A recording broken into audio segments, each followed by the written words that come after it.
히브리서 11장은 믿음의 선진들의 모습을 쭉 나열하면서 그들의 믿음을 본받고자 하였습니다.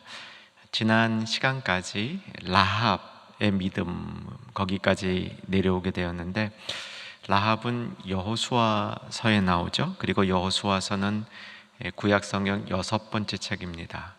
성경 전체가 66권이니까 6권까지 다루는데 지금 모든 지면을 할애한 겁니다. 한 9% 한 셈이고요. 91%가 남았습니다. 히브리서 기자가 보니까 너무 갈 길이 멀어서 이게 계속 반복하는 것이 수고롭다라는 생각이 들었습니다. 그래서 오늘 32절에서 내가 더 설명할 필요가 없겠다, 이만 줄이겠다, 이렇게 이야기를 합니다. 그래서 남은 사람들 이름만 쭉 열거하려고 그 이름들을 쓰기 시작합니다. 기드온, 바락, 삼손, 입다, 여기까지 쓰니까 이게 사사기에 온 거예요. 사사기의 사사를 4명 쓰다 보니까 이것도 너무 길구나 싶어서 다 줄이고자 결심을 합니다. 그래도 구약에 남은 사람 중에 절대로 빼를 수 없는 인물이 하나 있어서 다윗 거기다 넣고, 시기적으로는 다윗보다 먼저 살았지만 사무엘을 모든 선지자들을 한 대로 묶을 때 대표로 사용해서 사무엘 및 선지자들 이렇게 언급만 하고 지나가는 겁니다. 그리고 나서 이제 이들이 했던 모든 믿음의 일들을 나열하기 시작합니다. 8가지로 정리를 했는데 그게 33절과 34절입니다. 한번 이제 성경을 펴서 보시면, 믿음으로 나라들을 이기게도 하고 의를 행하며 약속을 받고 사자들의 입을 막기도 하고 불의 세력을 멸하기도 하며 칼날을 피하기도 하며 연약한 가운데 강하게 되기도 하며 전쟁에서 용감하게 되어 이방 사람들의 진을 물리치며, 이렇게 8가지로 요약을 했습니다. 대부분의 이야기들이 어려운 다양한 위기 가운데 기적과 같은 힘을 얻고 용기를 내었던 이야기들로 요약이 됩니다. 그래서 이 이야기들을 중간에 이 표현으로 압축한다면 연약한 가운데 강하게 되었다, 이것을 믿음으로 선진들이 이렇게 되었다라고 선포를 합니다. 우리는 믿음으로 연약한 가운데 강해질 수 있습니다. 오늘도 이 믿음 회복하고 이 믿음 가운데 쓰고 이 믿음 붙들고 기도하고 그 기도의 자리에서 더 굳센 믿음 갖는 저와 여러분 되기를 주 안에서 소망합니다. 이제 이 8가지 중에 대부분의 이야기는 약할 때 강함을 얻는 이야기인데, 그 중간에 보면 의를 행하며 약속을 받기도 하고, 이것도 믿음으로 이룬 일입니다. 오늘은 이 부분에 좀 주목해 보려고 합니다. 믿음으로 의를 행하기도 하고 약속을 받기도 했다. 사실은 같은 내용이죠. 의를 행함으로 약속을 받았다, 붙어있는 내용이라고 볼 수 있습니다. 사실 사랑하는 성도 여러분, 꼭 기억해야 될 게, 의를 행한다고 할 때, 우리가 의를 행한다고 할 때 내가 행한 구체적인 행위로 그 자체가 의를 형성하지 못합니다. 의는 하나님의 기준인데, 내가 스스로 행한 어떤 선한 일도 하나님 기준에 그래 됐다, 내 기준에 만족되었다, 이렇게 되기는 여간 힘든 일이 아니기 때문에 그렇습니다.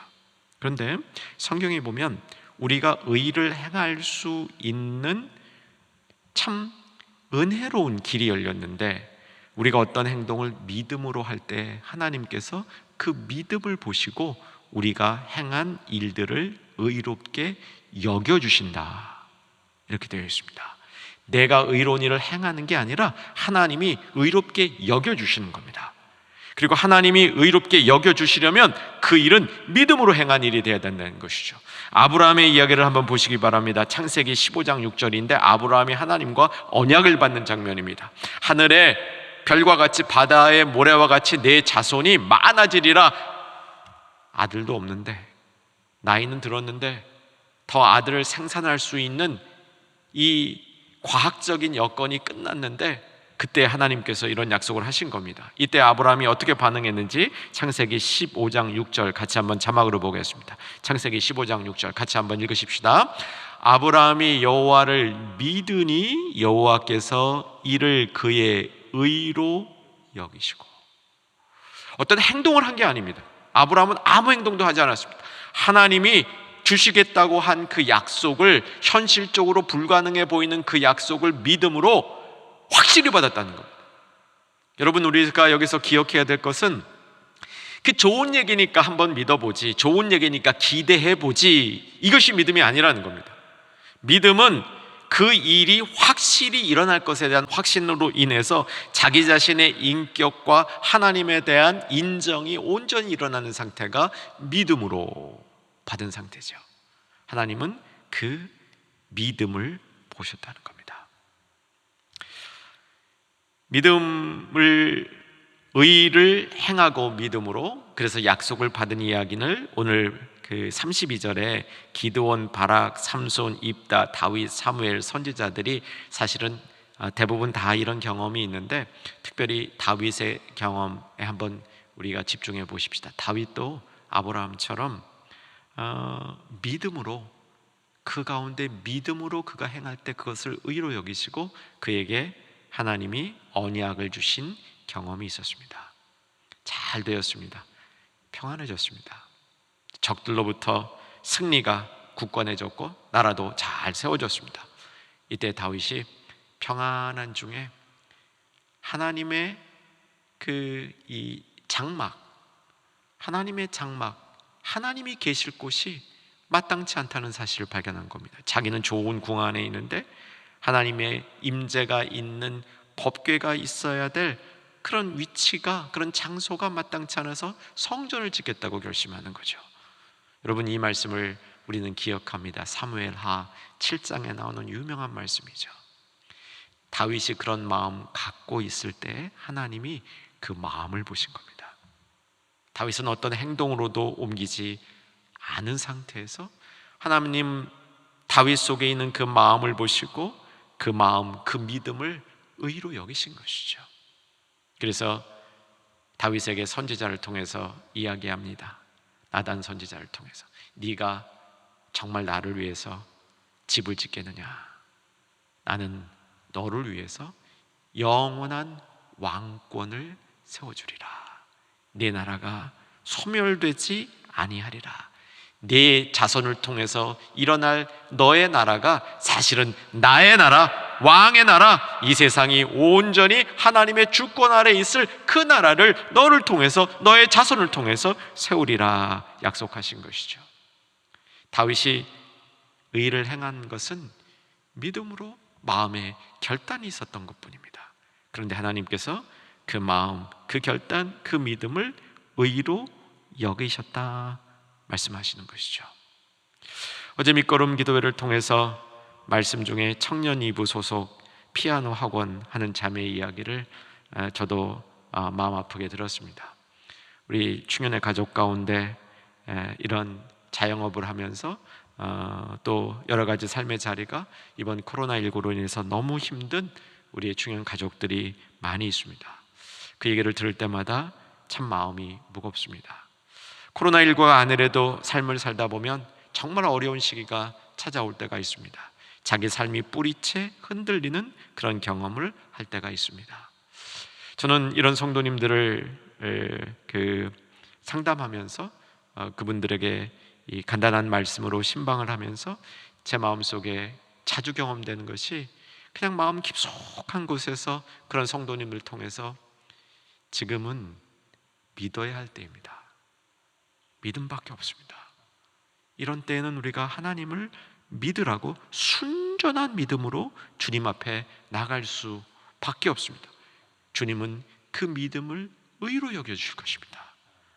내 삶에는 어떤 의를 행할 수 있는 힘과 능력이 없을 정도로 무너지고 연약해져 있지만, 그때 믿음을 갖게 될 때 그 믿음을 우리 주님께서 의로 여겨 주실 거라는 사실이죠. 우리가 잘 알고 있는 사건이 있습니다. 예수님께서 변화산에서 제자들을 데리고 예수님이 정말 놀라운 모습으로 변화되는 경험을 하고 내려왔을 때 밑에서는 자기 아들이 귀신 들린 자, 그 귀신 들린 아들을 어찌 할 수 없어서 제자들이 쩔쩔매는 그 사건이 있었습니다. 아버지가 예수님께 나와서 이야기하죠. 무엇을 하실 수 있거든 우리를 불쌍히 여기사 도와주옵소서. 예수님이 유명한 대답을 하십니다. 예수께서 이르시되 할 수 있거든이 무슨 말이냐? 믿는 자에게는 능히 하지 못할 일이 없느니라 하셨습니다. 여러분, 이 말씀을 우리가 잘 들어야 됩니다. 이 말씀의 진의를 파악해야 됩니다. 이 말씀은 네가 믿기만 하면 네가 원한 대로 다 되니까 꽉 믿어라, 이런 말씀 이상의 의미가 있는 겁니다.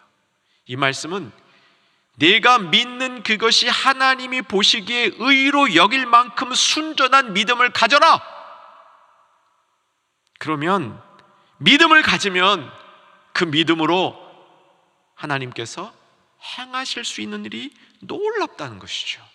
놀라운 일이 벌어질 수 있다고 도전해 주는 겁니다. 아이 아버지가 소리를 질러 답하죠. 내가 믿나이다. 내가 믿나이다. 나의 믿음 없는 것을 도와주소서 하더라. 사랑하는 여러분, 믿음으로 의를 행할 수 있습니다. 내가 믿음을 가질 때 스스로 의로운 삶을 사는 것이 아니라 하나님께서 그 믿음을 보면서 우리를 의롭게 여겨주시는 그 자리에 설 수 있다는 겁니다. 믿음으로 연약한 가운데 강하게 될 수 있습니다. 믿으시기 바랍니다. 믿음으로 이 역사를 경험하시길 바랍니다. 믿음으로 약한 가운데 강하게 된다, 이 말씀을 이렇게 한번 적용해 봤으면 좋겠습니다. 우리는요, 나쁜 상상을 참 많이 합니다. 여러분, 상상이라는 것이 그냥 생각과 다릅니다. 상상은 우리의 삶에 꽤 많은 영향을 줍니다. 사실 우리가 상상하는 것에 의해서 기분이 결정이 되고 삶의 중요한 부분이 내 상상에 의해서 결정이 됩니다. 여러분은 주로 어떤 상상을 하십니까? 적지 않은 경우 아무 쓸모없는 그런 상상을 하면서 시간을 보낼 경우가 종종 있을 겁니다. 근데 진짜 나쁜 건 뭐냐면요, 나쁜 상상을 계속하는 겁니다. 불안해지고 두려워지고 무기력해지고 무의미해지고, 이런 상상의 속에 계속 내가 빠져들 수 있다는 거죠. 여러분, 오늘 저녁에 믿음으로 내가 하고 있는 나쁜 상상을 끊고 나의 상상 속에 예수님께서 십자가 지시고 부활하시고 하늘에서 통치하시는 온전한 하나님의 승리의 그 세계, 그것 때문에 우리의 미래가 주님의 뜻 가운데 소망 가운데 있음을 경험하는 저와 여러분이 될 수 있기를 주 안에서 기대하며 축복합니다. 여러분, 나쁜 상상을 버려야 됩니다. 우리가 좋은 상상을 할 수 있는 것은 그것이 복음이기 때문에 그렇습니다. 복음으로 상상하는, 복음의 꿈을 꾸고 복음에 의해서 주님이 회복하실 밝은 일들을 기대하며 그것을 믿음으로 세워가는 복된 저와 여러분이 될 수 있기를 주 안에서 소망합니다. 믿음은 다른 세상을 보게 합니다. 볼 수 없었던 세상을 보게 한다고 얘기합니다. 이 일에 대해서 구름대와 같은 증인들이 있다고 이야기합니다. 여러분, 믿음으로 기쁨과 즐거움 가득한 미래의 소망을 볼 수 있기를 바랍니다. 이제 한 절 같이 성경 보시고 오늘 말씀을 마치겠습니다. 예레미야서 29장 11절 말씀, 지난주 금요일 날 선포됐던 말씀입니다. 예레미야서 29장 11절 말씀 같이 자막으로 보겠습니다. 같이 읽습니다. 너희를 향한 나의 계획을 아나니 평안이요 재앙이 아니니라. 너희에게 미래와 희망을 주는 것이니라. 저는 이 말씀 가운데 너희에게 미래와 희망을 주는 것이다. 여러분, 믿음으로 볼 수 있는 세계는 주님이 모든 것을 구속하시고 통치하시는 그 세계이기 때문에 거기서 미래에 대한 밝은 희망을 볼 수 있는 세계입니다. 믿음으로 나쁜 상상력 끊으시고 주님의 부활과 승리, 그것으로 인해서 미래에 회복될 복된 일들을 꿈꾸시면서 오늘 하루도 이 믿음 가운데 기도로 나가는 우리 모두 되기를 주 안에서 소망합니다.